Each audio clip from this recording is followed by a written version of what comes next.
c'était une évidence, c'est le métier de passion, quoi.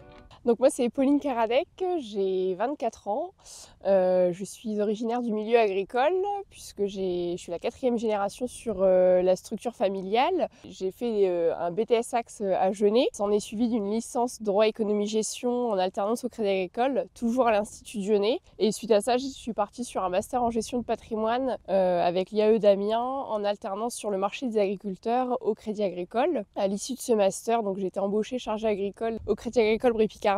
Suite au décès de mon tonton, j'ai dû revenir sur l'exploitation familiale depuis juin dernier. Donc là, actuellement, je reprends l'exploitation familiale de polyculture et élevage avicole. J'ai toujours baigné dans l'univers de l'agriculture. On est une famille qui est assez soudée et j'habitais juste à côté de la ferme, donc j'étais souvent avec mes grands-parents ou mon oncle sur la structure. Je voulais voir ce qu'était le para-agricole aussi avant d'endosser la casquette du chef d'entreprise. Ce qui marque mon installation, c'est que je me suis retrouvée toute seule sur la ferme du haut de mes 23 ans à devoir piloter et à gérer l'exploitation au pied levé, quoi. L'accompagnement en culture, c'est Christian Lamont qui a assuré pas mal pour la partie végétale, puisque c'était le technico de la ferme depuis très longtemps et qui me connaissait déjà, donc le courant passait déjà, donc la barrière de connaissance elle a été rompue très rapidement.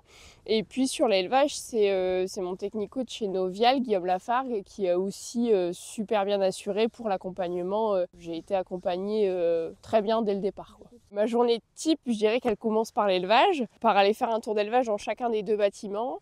L'élevage c'est linéaire, c'est rythmé, c'est quelque chose d'assez cadencé, peu importe qu'il neige, qu'il vente, qu'il fasse du soleil, c'est globalement tous les jours la même chose, 7 jours sur 7 évidemment, hein. Et puis après, en fonction de la plaine, c'est la végétation qui me guide ma journée. S'il y a du soleil comme aujourd'hui, on va sortir le smort, on va tenter d'aller semer. S'il n'y a pas de vent, on va aller traiter. Après c'est le cycle culturel qui prend le relais. Avant, être agriculteur, il fallait savoir semer, il fallait avancer le tracteur, et voilà. Et puis on avait une confiance aveugle envers ses partenaires.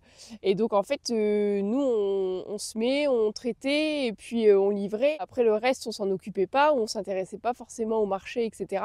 Sauf que maintenant, il faut aussi bien savoir être en plaine qu'être dans son bureau pour manager toutes ces récoltes, parce que c'est clairement du management de récolte. Enfin, je sais pas si c'est le mot approprié, mais pour moi c'est celui qui me vient. Il faut savoir vendre, il faut savoir acheter au bon prix et il faut savoir se démarquer de l'agriculteur voisin.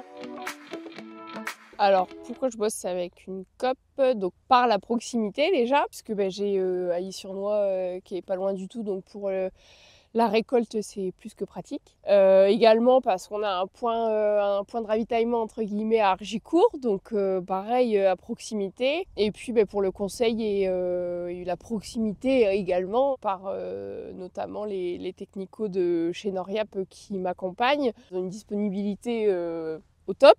Et c'est vrai que ça m'a vachement aidée parce que j'ai une question, je les appelle, j'ai ma réponse tout de suite et voilà, c'est fluide, ça se passe bien et j'ai pas peur d'appeler pour dire j'ai un petit problème, est-ce que tu peux m'aider?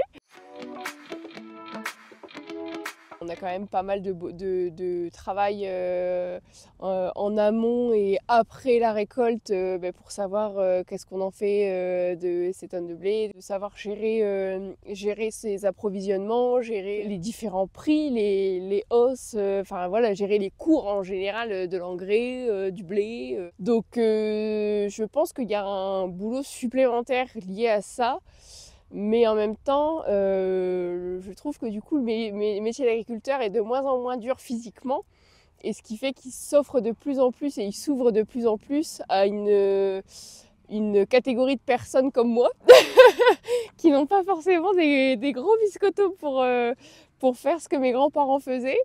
Et qui du coup, de notre jeune âge et puis de notre féminité, on sait manager une exploitation agricole. C'est vrai que tous mes interlocuteurs sont principalement des hommes, mais je trouve que ma féminité, justement, ça rapporte une petite touche à l'exploitation qui est plutôt bénéfique. J'ai voulu un peu redessiner le système de production un peu plus à mon image. Tout d'abord, j'ai développé un petit peu l'axe vente directe, notamment sur les œufs bio. par le biais de restaurateurs, de marchés supplémentaires, de débouchés divers, quoi.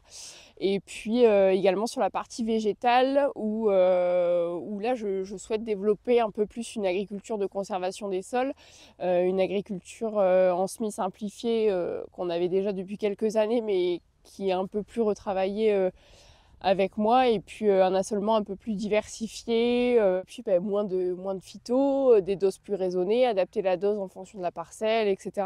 Cette année, c'est un assolement très varié puisque j'ai de la céréale classique, donc blé, escourgeon, orge de printemps, du colza, des pois, de l'avoine, des févroles, du maïs, des betteraves et des pommes de terre. Le seul projet, ce serait vraiment d'axer la technique culturelle sur le simplifié, voire le direct. Et pour la partie animale, ce serait évidemment de développer la vente directe encore plus. Là, je viens de rentrer par exemple un nouveau lot dans le bâtiment plein air. C'est le premier lot de poulettes que je mettais en place toute seule. Ça, c'était un événement clé dans ma carrière. Qui me motive et qui pour moi est une réussite, c'est déjà le regard de mes grands-parents. Sur la ferme, les difficultés que j'ai pu rencontrer, et je pense que ce n'est pas terminé bien sûr, ça a été davantage la plaine, donc c'est-à-dire conduire une culture, implanter une culture, suivre le cycle de la culture, et puis tout le matériel, la mécanique. C'est sûr que c'est moins facile de regarder tonton au bout du champ aller semer et de se retrouver toute seule d'un seul coup à dire bon tiens allez on y va. C'est la partie administrative qui est la plus importante. Préparation de l'installation et bien savoir ce qu'on reprend, pourquoi on le reprend, et plutôt la partie juridique et fiscale qui est quand même hyper importante dans une exploitation agricole, et ça relève un peu le sujet de tout à l'heure de l'agri-manager.